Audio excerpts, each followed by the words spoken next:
যারা বিশেষ করে আনওয়ান্টেড হেয়ার রিমুভ করতে যাচ্ছেন মালিবাগ টুইন্টার লিফটিতে আমাদের সাইদু ভাইয়ের শপে চলে আসবেন। সাইদু ভাই, যারা কারাই মূলত এই কাজটি করে?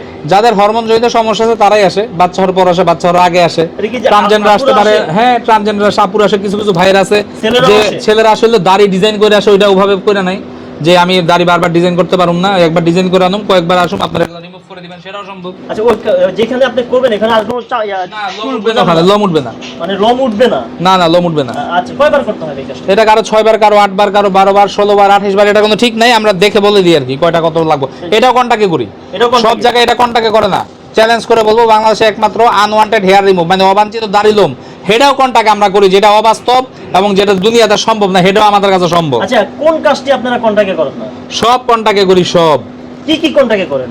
আপনার ওজন কমানো কন্টাকে করি, ওজন কমানো বাংলাদেশে কেউ কন্টাকে করে না। আর কি কি কাজ করেন ভাই? তারপরে মনে করেন যে মেস্তা রিমুভ, তিল রিমুভ, আঁচিল রিমুভ, ঘাড়ের কালো দাগ কন্টাকে করি, বগলের কালো দাগ কন্টাকে করি, আর ঠোঁটের কালো দাগ আমরা কালার ঢুকাই না, শুধু লিপ লেজার, ওইটাই ভালো।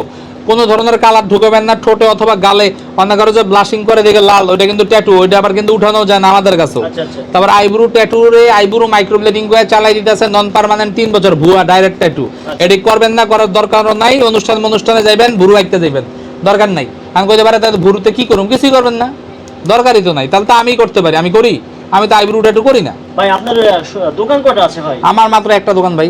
একটাই দোকান? হ্যাঁ, আমার কোথায় ভাই? ঢাকা মালিবাগ মোড় টু ইন্টার মার্কেট। আমি ভাইরাস সাইদুর ট্যাটু, আমাকে